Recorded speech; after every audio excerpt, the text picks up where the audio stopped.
Yes, hello, good afternoon. Bali, ito yung napag-meetingan kanina sa SMM.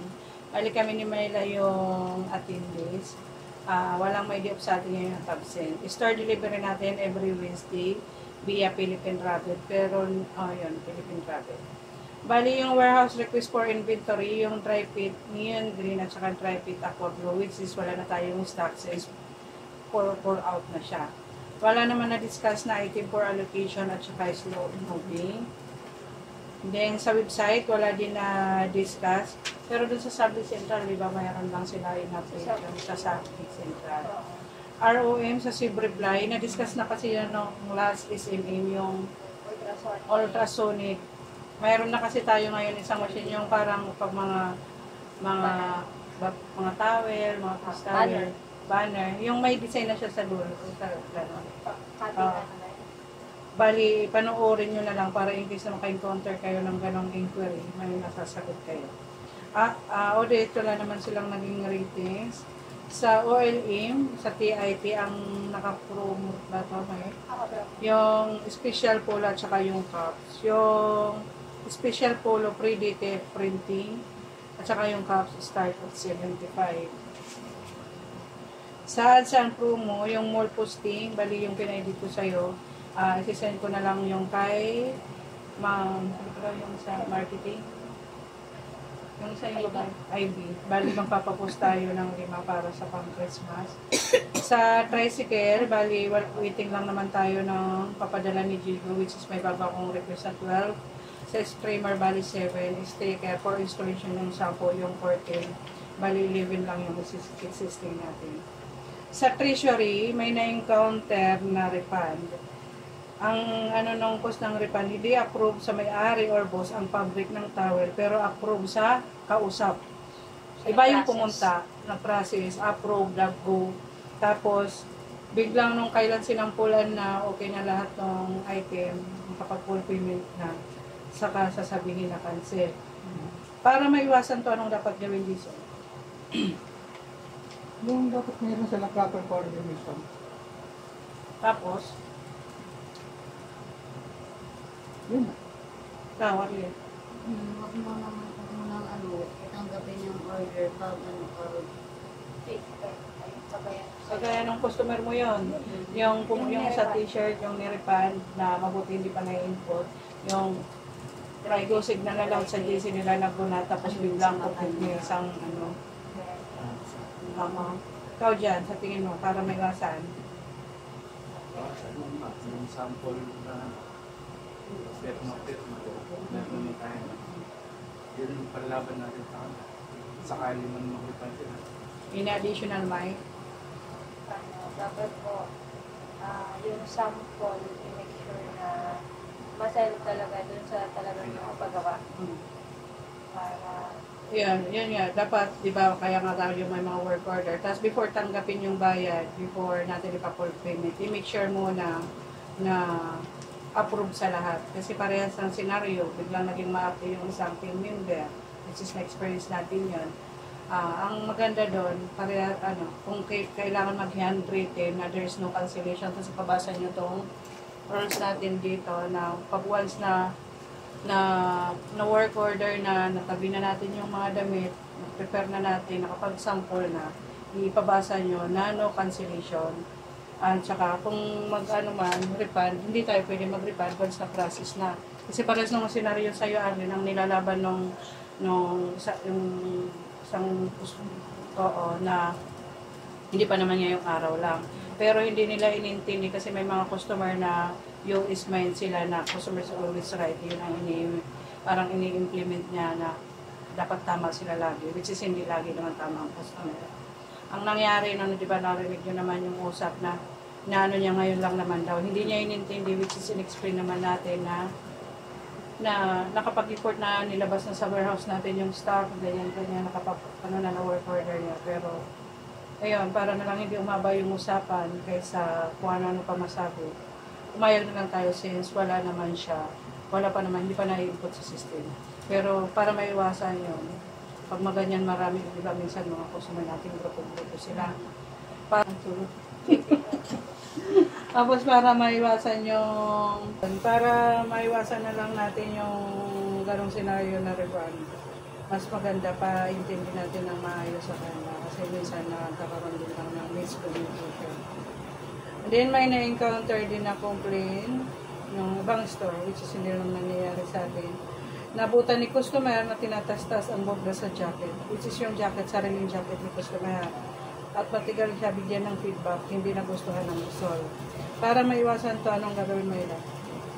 Ano po, dapat yung sa waiver, dapat lagi tayo nagpapaprema pagka-online ng customer.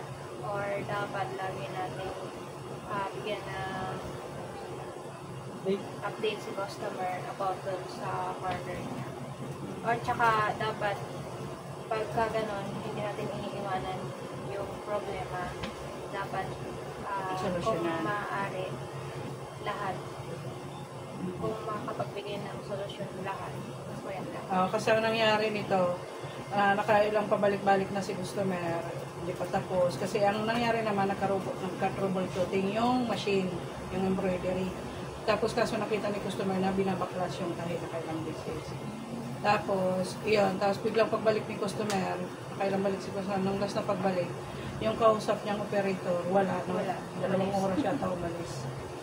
Tapos yun, dapat solusyonan kaysa iwanan. Ipaliwanag ka lang kasi maiintindihan naman eh.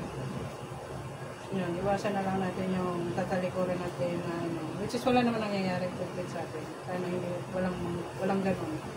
Sa MIS, walang na-discuss. Visual categorization, walang na-discuss. Sa HR, walang naka-assign na for scenario. Pero mayroon tayong quiz ngayon, ang deadline sa 18. 28. 20. Sa 28. Tapos passing score is 18. Tama? 15 yun. So, may dalawang active hotspot. 3 araw na lang ang remaining. Assigned person, Mylan Arlen. Ang garments ang consumable posting Thursday, which is nagawa naman kahapon. Assigned person sa garments is Myla. Assigned person sa consumable is John Jason. Yung tooth for the day, di ba pinapanood ko naman muna kayo bago tayo magsimula. Jason, ano ang natutunan mo doon? Ano ang masishare mo? Bilang ikaw nakakatanda dito, mag-share ka. Doon sa napanood ko yung dalawang karakter na magkaiba sila ng purpose. Pero dahil, magkaiba sila ng purpose, pero pwede sila mag-share ng ano nila. Kung ano yung kakayahan nila. Diyan. Basta naman sa napanood ko, parang yung isa character, parang matatalo siya. Pero pinagsabihan lang siya na kaya mo yan, hindi naman lahat ng bagay. Hindi mo magagawa. Lagyan mo ng kulay yung darama para Tapos, para lang maano mo yung bright day Kawarle. magtiwala ka sa sarili. Tama. Kawarle. Myla. Ano po, kapag meron kang gustong malaman or meron kang gustong gawin na hindi mo kaya, huwag matakot magtanong or magpaturo sa kasamahan mo. Kasi baka dun sa pagtuturo niya sa'yo, dun ka mag-excel sa part na yun, na dun ka palang Ako naman, bis sa akin, example ako. Ako si Posporo, kayo yung kandila. Bis natin dito sa senaryo. Yung ako si Kandila, siyempre, sa tagal ko na rin. Tapos, hindi ko naman sinabi na alam ko na lahat. Kasi kada isa sa atin, iba-iba skill. Siya magaling sa traffic, siya magaling. Kung saan, depende kung may iba-iba tayo ng department o skill na kakayahan natin. Doon sa mga part na akala nyo hindi nyo kaya, huwag nyo sasabihin agad na hindi nyo kaya. Nandun naman yung, kumbaga, leader nyo or head nyo, pwede kayo magtanong paano to. Pero yung hindi nyo pa man nagtatry, nagsasabi na kayo hindi, kasi natatakot kasi kayo sumubok. Dahil yung sabi pa nga doon na born starts ba yan? Yung masakit daw pag lalo na kasi matutunaw siya, mamamatay daw. Parang takot kayo subukan kasi yung mga bagay na yon kasi akala nyo pag mag-fail kayo, akala nyo, parang masakit na sa inyo, hindi nyo kakayanin.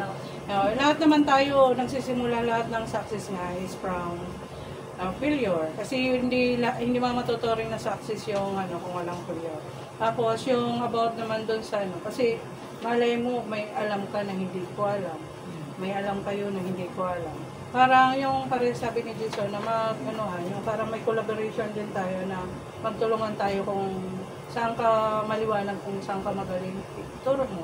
Saan ako magaling, ituturo ko. Share knowledge daw. Kasi kung susuluhin mo lang yung alam mo, wala, hindi ka nakakatulong para doon sa isang taong pinanghihinahan ng loob na hindi ko kaya. Hindi ka makakatulong kung ikikip mo lang yung alam mo. Yun na nga, yung tuturuan mo na sana sila, pero hindi ka pinapakinggan. Siyempre, bagay wala. Pero may tinala ako. Tuturuan mo sila, tapos hindi ka pakikinggan. Hindi ako yan. Tapos, iyan, basta, collab na lang. Collab na lang para pare-parehas tayo kung saan tayo mahina. Pare-parehas tayo magsha-shine at the end of the day.